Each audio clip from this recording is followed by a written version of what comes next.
Vamos a ver el capítulo 14 de Juan, que venimos siguiendo.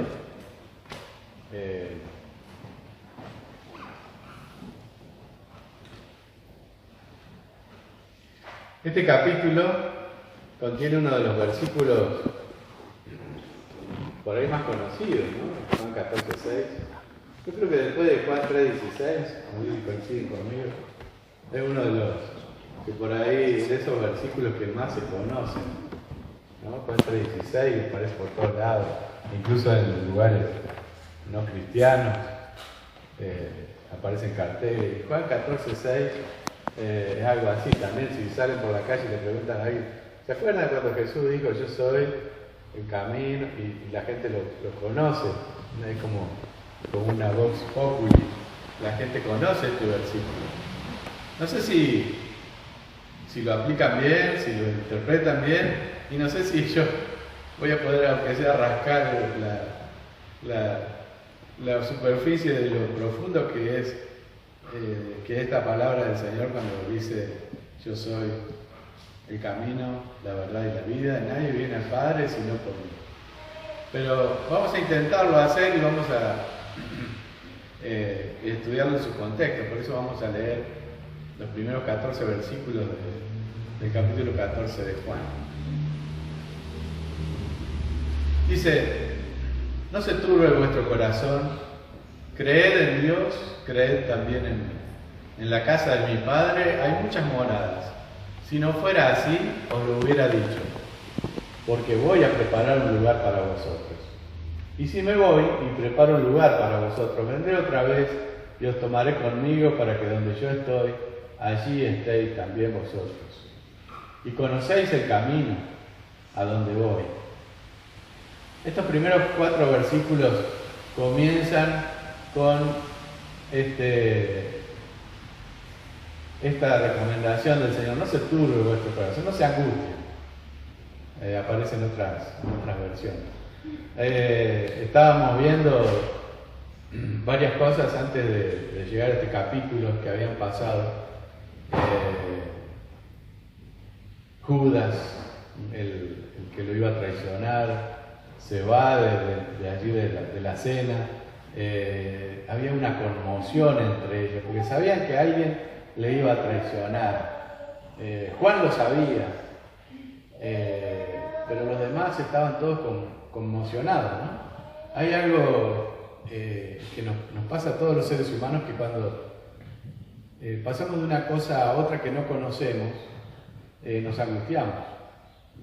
Cuando nos enfrentamos con algo que no conocemos, hay una angustia en nuestra vida. Creo que la angustia mayor va a ser el paso de esta vida a la otra. Pero hay otras angustias, hay unas microangustias, ¿no? Los chicos que rinden exámenes son microangustiados, porque te dicen, te voy a tomar un examen, y vos no sabés con qué te van a salir en el examen, ¿no? Y lo que estudian en el seminario también. No sabés con qué te van a salir, y vos estás ahí. Es una microangustia porque hay otras que son mucho más grandes, esa es una tontera. Pero pasa, ¿no? Pasa y decimos, ¿con qué me van a salir? ¿Y si estudio esto? ¿Y si me toman otra cosa que yo no sabía? Y ese tipo de cosas. Pero hay otras angustias que son mayores. Digo la de la muerte como una que nos va a tocar a todos y que las tendremos que pasar. Y hay otras que incluso la Biblia las declara. La mujer embarazada, como acá tenemos a Jessie, ¿no? Es una cosa que, y sobre todo cuando es primeriza, ¿no? Que algo va a pasar, algo que nunca me pasó. Voy a tener un bebé. Y dice la Biblia que después es un gozo, ¿no? Pero hay que pasarlo, y hay una angustia allí también. Hay angustias por la enfermedad, hay angustias por la falta de trabajo. Hay momentos en nuestra vida en los que nos angustiamos. Y el Señor dice: no se angustien, no se turbe vuestro corazón. ¿Cuál es el remedio que da el Señor en contra de la angustia? Dice: creed en Dios, creed también en mí. El remedio que tenemos para ello es la fe. Sabemos que la fe es un don de Dios, es algo que recibimos de Dios. Lo recibimos en el momento que Él nos busca para que creamos en Él. Sin esa fe no podríamos creer, seríamos hombres y mujeres naturales, sin fe, que no pueden agradar a Dios. Pero cuando recibimos esa fe, que es un don divino, entonces creemos y somos salvos. Somos salvos mediante la fe. Esto nos dice en Romanos también. Pero también debemos pedir que esa fe se incremente, porque hay algo en nosotros que nos está faltando y nos podemos volver a angustiar por diferentes cosas. Y necesitamos crecer en la fe. Y en este pasaje, el Señor le dice, en la casa de mi Padre hay muchas moradas, hay muchos lugares donde ustedes pueden habitar.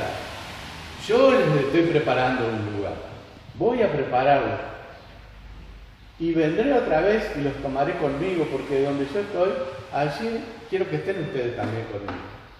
Cuando nos enfrentamos a algo que no conocemos, qué mejor que tener un anfitrión que nos lleve. Cuando vamos a la casa de alguien que no conocemos, ¿cómo nos sentimos? Como sapo de otro pozo, diríamos, ¿no? Estamos ahí y no sabemos.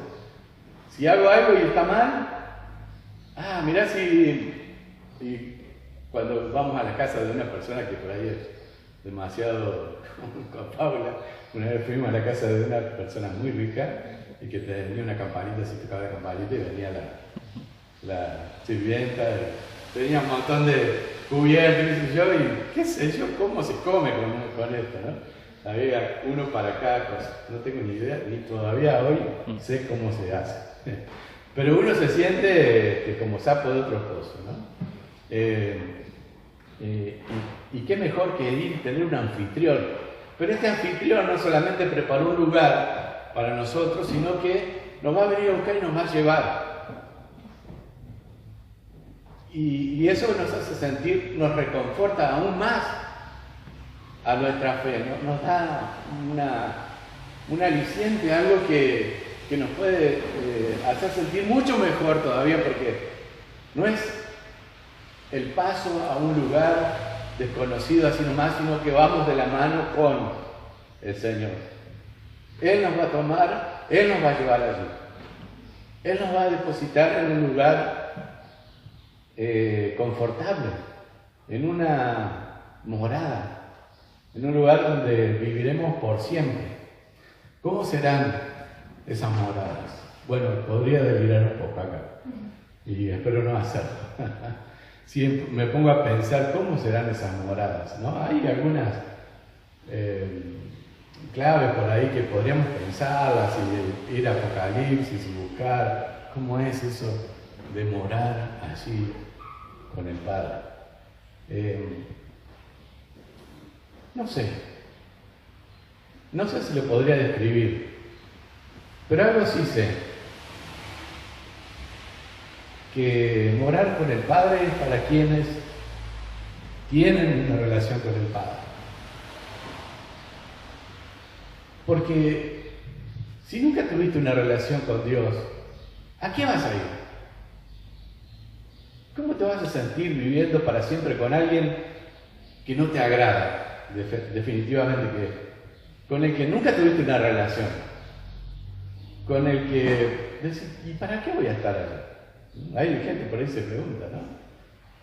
¿Habrá en el cielo alguna cancha de fútbol? Porque ¿sabés qué? Los domingos a mí me gusta el fútbol, por eso no voy a la iglesia, porque mi templo es la cancha. Yo digo fútbol, puede ser cualquier otro deporte. El lugar donde yo quiero estar es la cancha. Y no que esté mal ir a la cancha, pero a veces, si es eso tu prioridad, antes que el domingo estar en la casa del Señor, bueno, es porque en esa morada que Dios está preparando, no hay un lugar para vos. O sea, ¿a qué vas a ir si no te vas a sentir bien? No hay un lugar de paz, no hay un lugar donde querramos estar si no tenemos una relación con Él. Hay una clave que sí pienso que la morada tiene, y es eso, y lo más parecido que pienso que puede llegar a ser esa morada que Dios está preparando, ese es el lugar secreto que tenemos con el Señor. El lugar de intimidad con Dios. Que cada uno lo tiene y es diferente. No sé cuál es tu lugar, pero es el lugar donde te relacionás con el Padre a través del Hijo. Ese creo que es el lugar más cercano que tenemos cada uno de nosotros a esa morada que Jesús está preparando para nosotros. Porque es el lugar de la comunión. Es el lugar donde vamos a estar realmente morando con el Padre. Entonces, tal vez lo conoces, pero ahora te pregunto, ¿cómo es ese lugar secreto en vos? ¿Lo estás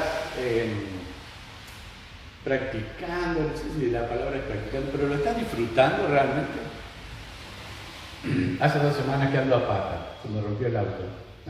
Al principio fue un momento complicado, porque teníamos un montón de cosas que hacer. Y todos tenemos cosas que hacer, recién decían, todos tenemos trabajo, todos tenemos familia, todos tenemos un montón de cosas que hacer en la vida. Y cuando se te rompe el auto y vos tenés todo programado para hacerlo en el auto y lo tenés que hacer a pata, al principio te sentí miserable cuando vi que no tengo el auto, pero también se puede llegar a disfrutar. He caminado estas 2 semanas como no sé, he caminado un montón. No he bajado 1 kilo, pero no importa. Pero he caminado bastante. Y lo bueno de caminar es que se puede disfrutar de ir orando. Porque si vos vas manejando, estás atento a las señales, qué sé yo, y más yo que soy recontra distraído, me paso los semáforos rojos. Por ahí paro en una esquina y no hay semáforo. Y me dicen, papá, no hay semáforo acá. Ah, sí. Entonces sigo. Soy medio así. Esto es cierto. Pero hay que estar en un montón de cosas. Pero cuando uno va caminando no, porque es automático. Tenemos un sistema automático de caminata metido en el cerebro, entonces vos vas caminando y tu cerebro puede ir pensando en cualquier otra cosa. Puede ir pensando en cualquier barbaridad también, ¿no? Pero también puede ir pensando en Dios. Y es re lindo. Y es algo disfrutable, algo que se puede disfrutar. Creo que eso es por ahí lo más parecido a esta morada. La relación secreta que tenemos con Dios.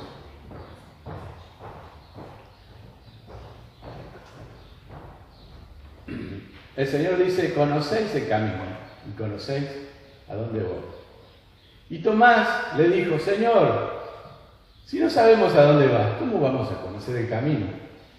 Jesús le dijo, yo soy el camino y la verdad y la vida. Nadie viene al Padre sino por mí. Si me hubieras conocido, también hubierais conocido a mi Padre. Desde ahora le conocéis y le habéis visto. Felipe le dijo, Señor, muéstranos al Padre y nos basta.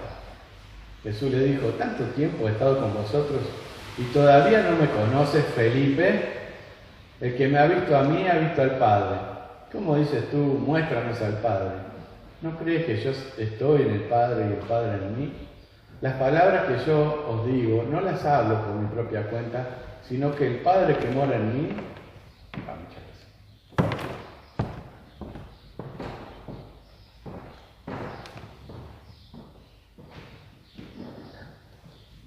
El Padre que mora en mí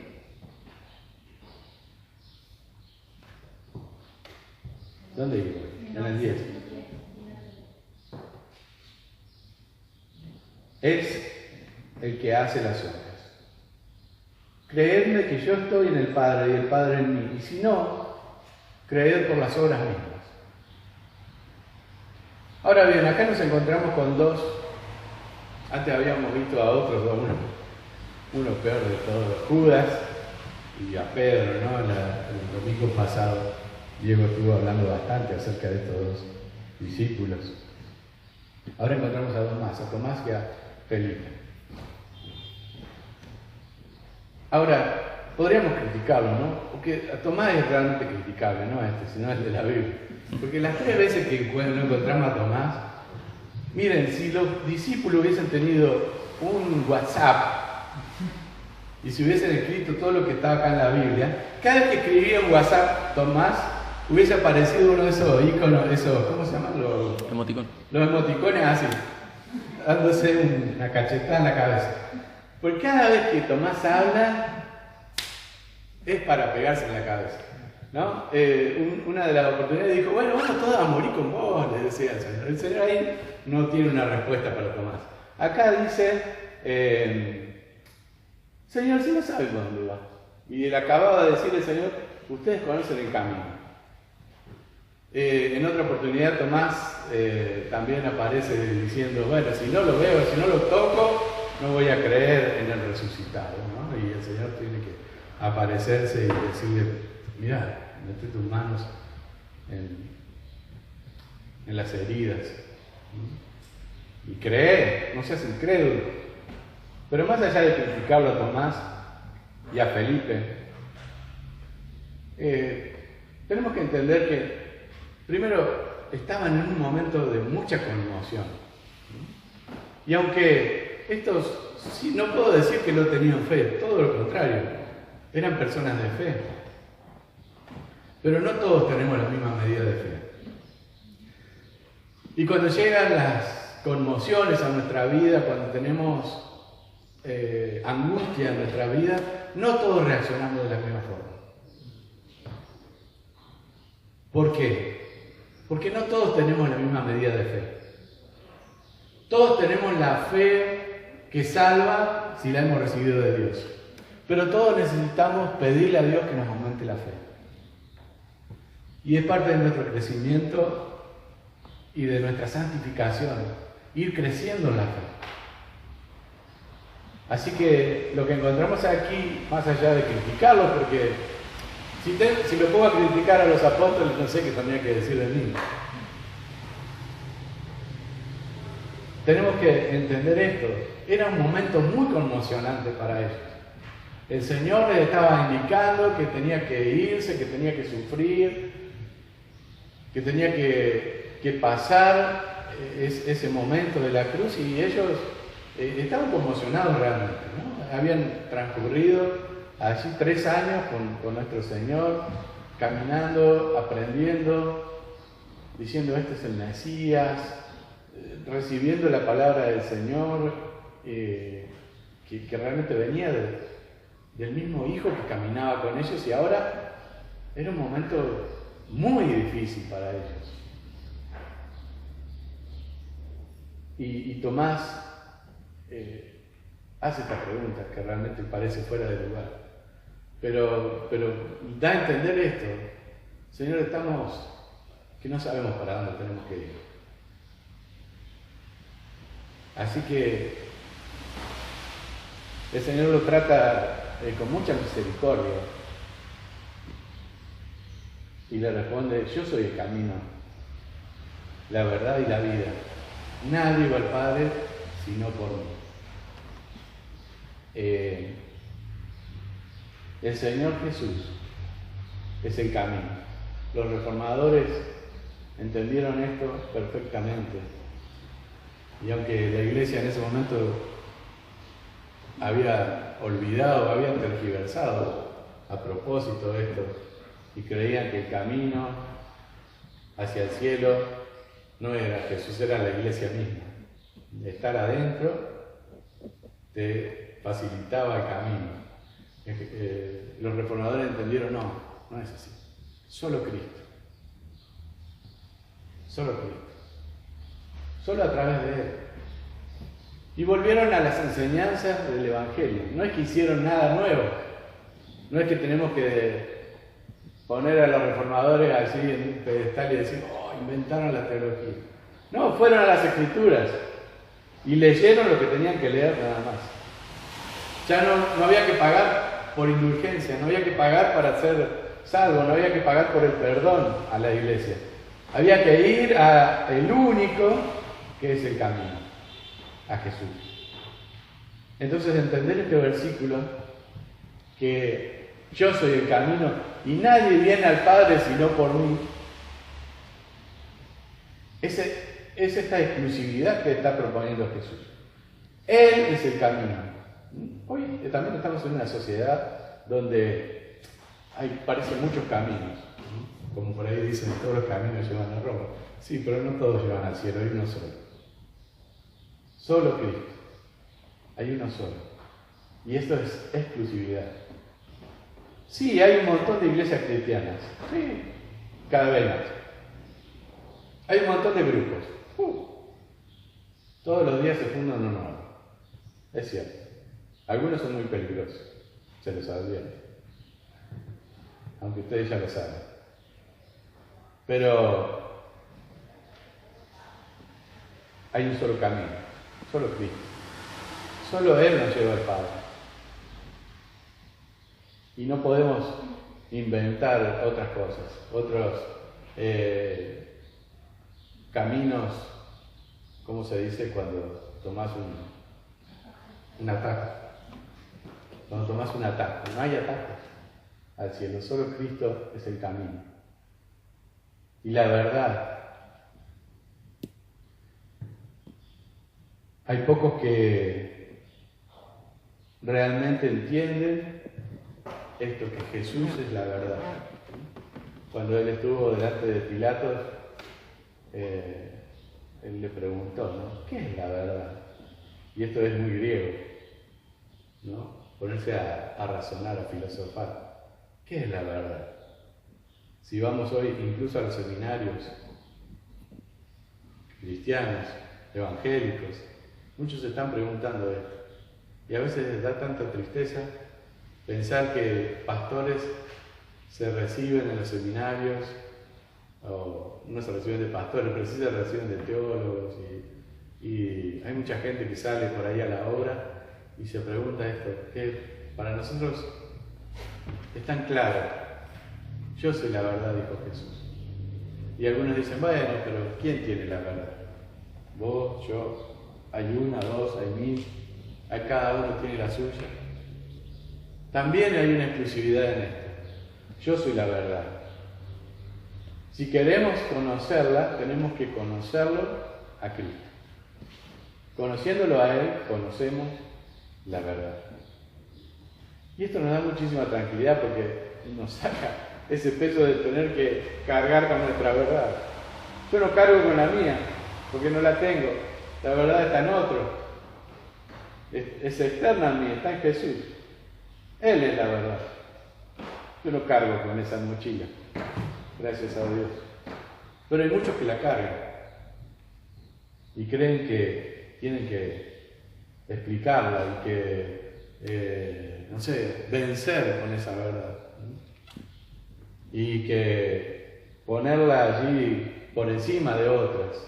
O, si no, lo que está muy de moda hoy es conciliar. Bueno, vos tenés la tuya y yo la mía, vamos a sacar una más o menos en el medio, cosa que nos conforme a todos. Pero Jesús dijo, yo soy la verdad, y yo soy la vida. ¿Cómo tenemos que vivir nuestra vida si no agradamos a Dios? Eso no es vida. La vida es la vida que nos da el Señor, la vida de Cristo. La vida de Cristo en nosotros es la verdadera vida. Esa es la que tenemos que disfrutar. Porque ¿qué vamos a vivir por siempre? Por una eternidad de moradas celestiales, donde Cristo nos hace algo totalmente nuevo, algo hermoso, si nuestra vida pasa por otro lado y no pasa por ahí. Nuestra realidad pasa por otro lado y no pasa por la realidad de Dios. Nosotros vemos las cosas como nosotros queremos verlas y no como las ve Dios. Esa es la verdadera vida. Esa es la realidad de Dios. Nosotros tenemos que ir hacia esa vida. Es complicado, porque cargamos por ahí con nuestras cosas, ¿no? que nos hacen diferentes a cada uno y que por ahí, tenemos nuestras particularidades. Pero tenemos que tender a esa, a Jesús. Él dice, yo soy la vida. Nadie viene al Padre sino por mí. Acá hay una exclusividad. El Señor nos toma y nos lleva a vivir la vida eterna. Dice uno de los reformadores, otro Felipe Melanchthon, el amigo y trabajaba junto con Lutero. Pensando en esta petición de Felipe, él dice que esto representa el deseo natural de todo hombre. Todo hombre quiere ver a Dios. Quiere ver, siente que en todos lugares y en todas las culturas un anhelo de Dios. Por eso en todas las culturas existe la deidad, ¿no? Hay dioses, ¿no? Y la gente anhela eso de ver a su Dios o a un Dios. Y en esto de Felipe, en la petición que hace Felipe, Melanchthon dice esto, que todo representa al hombre, ¿no? Al hombre que quiere ver a la gloria de Dios, que quiere verlo a Dios. Y claro, los dos debían crecer en fe. La respuesta a Tomás dice, si me hubieras conocido, también hubieras conocido a mi Padre.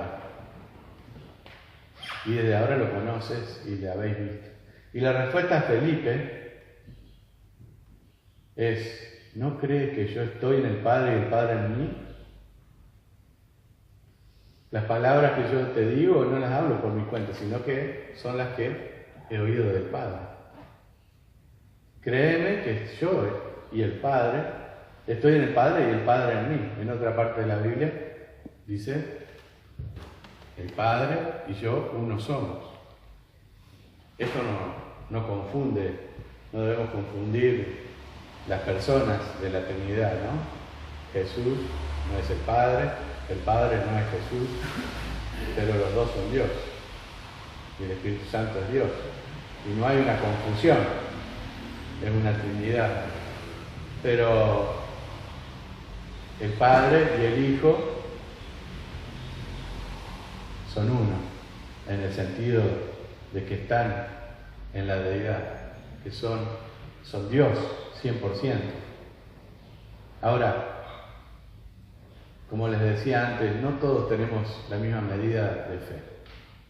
Busqué 3, pero podemos haber buscado mucho más ejemplos de fe en el Antiguo Testamento. Uno es el de Gedeón. Gedeón aparece en Jueces 6. No sé si alguien lo quiere buscar.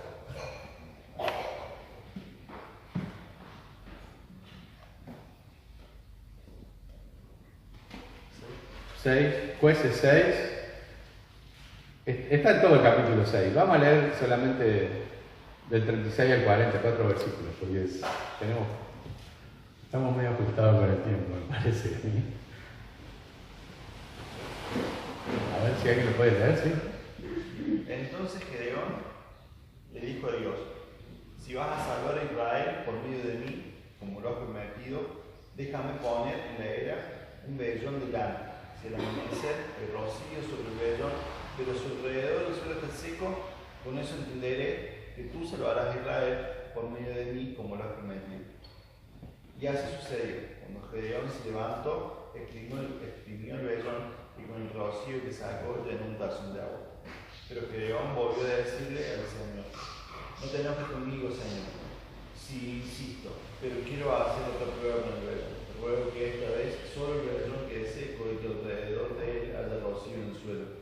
Y esa misma noche Dios lo hizo así. Solo el vellón quedó seco y sobre el suelo había rocío. Bien. Esta era la fe que tenía Gedeón. A mí siempre me dio rabia Gedeón. A Paula le encanta. Ella siempre dice, hay que poner un vellón. Cuando tenemos que tomar una decisión. Ahora hace mucho que no me lo dice. Porque yo decía, pero deja de molestar con eso. Sí, Gedeón era un tipo increíble, exactamente. A mí me daba una rabia Gedeón, siempre me dio mucha rabia. Pero bueno, era la medida de fe que él tenía. Y él decía, Señor, no te vayas a enojar conmigo. Es como que le pedía. Pero, ¿podemos hacer una pruebita? Mirá, ponemos el vellón de lana ahí, si hace que llueva. que se moje solamente el dedo. Después al revés, ¿no? Todo mojado, menos hueso. Bueno, a mí siempre me dio muchísima rabia eso que hiciera Gedeón, pero en la medida de su fe.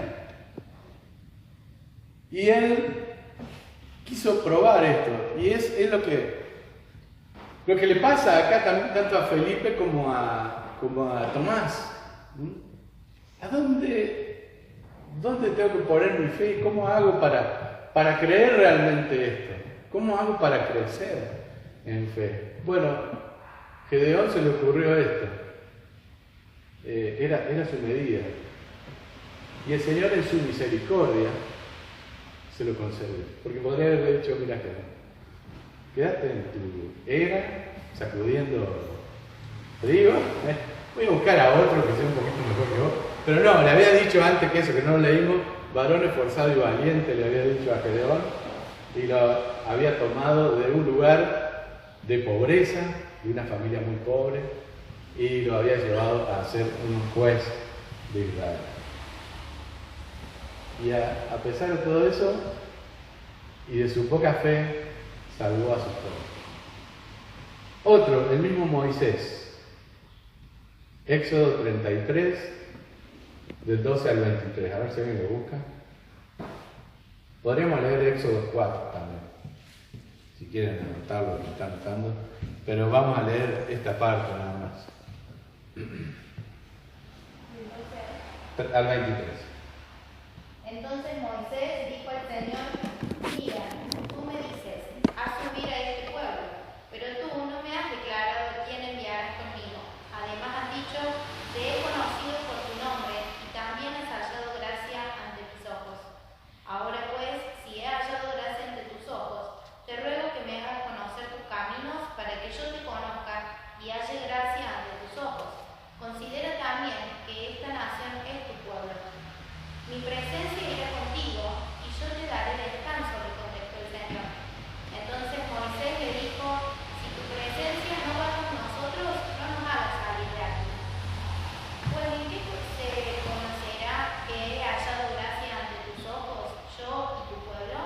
¿No es acaso en que tú vayas con nosotros para que nosotros, yo y tu pueblo, nos distingamos de todos los demás pueblos que están sobre la superficie de la tierra? Y el Señor respondió a Moisés: también haré esto que has hablado, por cuanto has hallado gracia ante mis ojos y te he conocido por tu nombre. Entonces Moisés dijo: te ruego que me muestres tu gloria. Y el Señor respondió: yo haré pasar toda mi bondad delante de ti y proclamaré el nombre del Señor delante de ti. Tendré misericordia del que tendré misericordia y tendré compasión de quien tendré compasión. Y añadió: no puedes ver mi rostro porque nadie me puede ver y vivir. Entonces el Señor dijo: hay un lugar junto a mí y tú estarás sobre la peña. Y sucederá que al pasar mi gloria te pondré en una hendidura de la peña y te cubriré con mi mano hasta que yo haya pasado. Después apartaré mi mano y verán mis espaldas, pero mi rostro no se verá. Otra medida de la fe de Moisés. También estaba en un momento muy complejo. Estaba llevando a todo el pueblo de Dios. Y esto era una carga muy pesada para Moisés. Mostrame algo. Mostrame tu gloria. Qué atrevido. Muy atrevido. Pero era un momento de angustia. Mostrame algo. Mostrame tu gloria, Señor. Quiero ver tu rostro. Es un atrevimiento tremendo. Más para un judío, ¿no? Y el Señor hace esto de taparlo en una hendidura de una piedra, pasar delante de él y mostrarle su espalda. Yo realmente no entiendo cómo funciona esto porque no sé cómo es esto de ver la espalda de Dios, pero algo pudo ver. Y esa, en la misericordia de Dios, es lo que permitió a Moisés poder seguir adelante, poder ver eso, aunque sea las espaldas de Dios. Y él le dijo: no podés ver mi rostro porque no vivirías. Pero mira, te voy a dar esto. Vas a ver esto. Y después otro personaje que es realmente un héroe, ¿no? Dentro de los héroes, todos estos son héroes de la fe, ¿no? Aparecen en Hebreos. Pero el otro y el padre, creo que de todos estos es Abraham. Abraham, el Señor lo llamó y le dijo: vení, deja tu parentela y vení conmigo que voy a hacer una gran nación. Y allí, en Génesis 12, ¿qué dice? 12 del 1 al 4.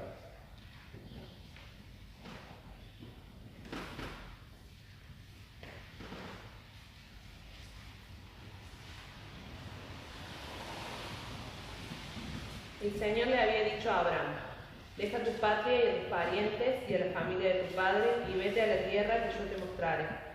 Haré de ti una gran nación, te bendeciré y te haré famoso y serás una bendición para otros. Bendeciré a quienes te bendigan y maldeciré a quienes te traten con desprecio. Todas las familias de la tierra serán bendecidas por medio de ti. Entonces Abraham partió como el Señor le había ordenado y Lot fue con él. Abraham tenía 75 años cuando salió de Arán. Bien. ¿Abraham qué hizo? Bueno. Por eso no todos tenemos la misma medida de fe. Abraham escuchó y salió. Por eso Romano lo toma como este padre de la fe, ¿no? Como, lo dicen muchas partes de Romanos, pero aquí en el capítulo 4, en el versículo 20, solamente leo este. Sin embargo, respecto a la promesa de Dios, Abraham no titubeó con incredulidad, sino que se fortaleció en fe, dando gloria a Dios. Salió. Pero no todos tenemos la misma medida. No todos somos Abraham. Por ahí algunos somos Gedeón, por ahí algunos somos Moisés. Por ahí queremos ver algo. Por ahí algunos somos como Tomás o como Felipe. Y queremos que nos muestre algo. Mostrarnos al Padre, nada menos, decía Felipe. Pero todos tenemos la capacidad, si es que tenemos la fe en Cristo, de conocerle cada vez más a Él. Y eso va haciendo que nuestra fe crezca. Conocer cada vez más y más y más a Dios. ¿Cuál es la clave para todo esto?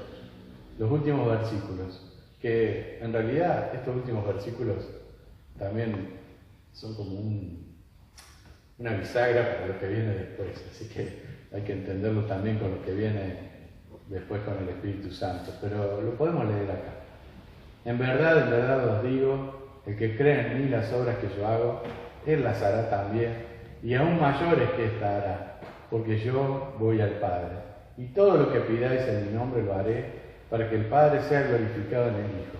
Si me pedís algo en mi nombre, yo lo haré. Ahora, sí, es una clave. ¿Cuál es la clave? ¿Qué? Creer. ¿Pero qué más? Que sea en Él. Ahora, muy bien. ¿Qué había dicho Diego? Que sea en Él, o sea, estando en Él, en nombre de Él. La comunión también. Sí. Pero esto habla de la oración.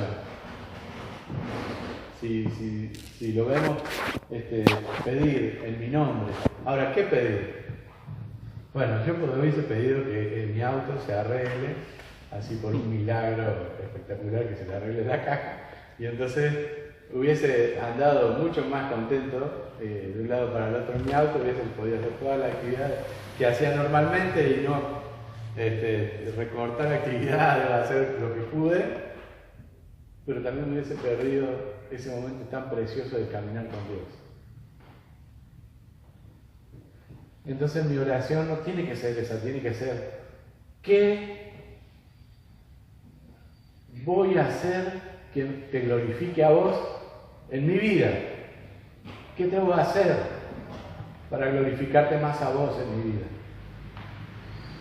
Y entonces caminar y orar y pensar en sus cosas fue lo que me bendijo en estas semanas. fue lo que me acercó a las moradas que Él está preparando para mí.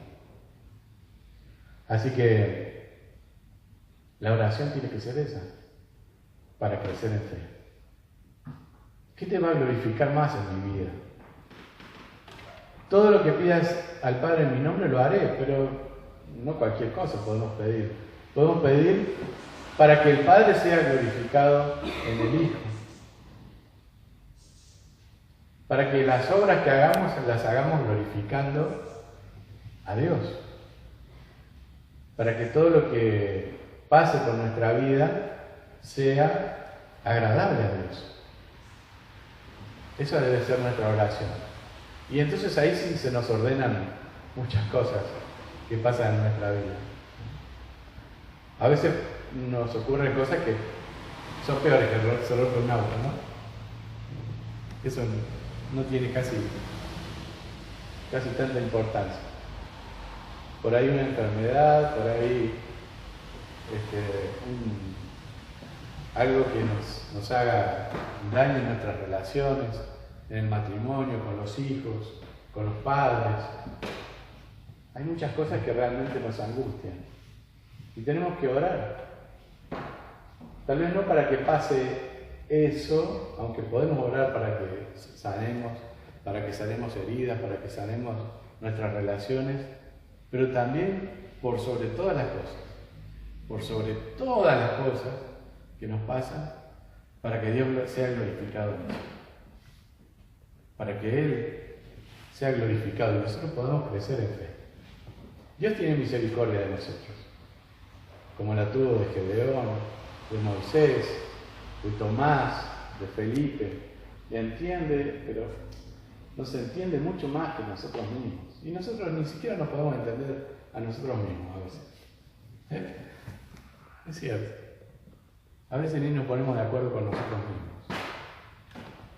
Pero Dios, que nos conoce y tiene misericordia de nosotros, nos hace vivir cosas que nos ayudan a crecer en fe. Esa es la clave para vencer la angustia, para vencer la turbación. No se turben, no se angustien. Debemos crecer en fe. Eso es lo que nos dice este capítulo, esta primera parte del capítulo. Así que espero que en esta semana podamos disfrutar de la compañía del Señor. ¿Saben qué? Pensando que un día la vamos a disfrutar allá en el cielo. Perfecto. Pero si no la disfrutamos acá, imagínate allá. Es como una novia que no nos gusta, ¿no? ¿Cómo nos pondríamos de novio con una chica que no nos gusta? O con un varón que no nos gusta. Sabiendo que después nos casamos, va a ser peor todavía. Nosotros conocemos hoy a un Señor y si disfrutamos de Él acá, imagínense lo que será acá. Pero si no disfrutamos de Él acá, no sé realmente a dónde vamos.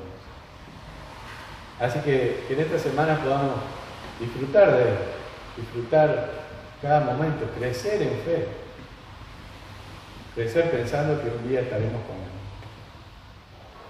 Que así sea. Dios les bendiga.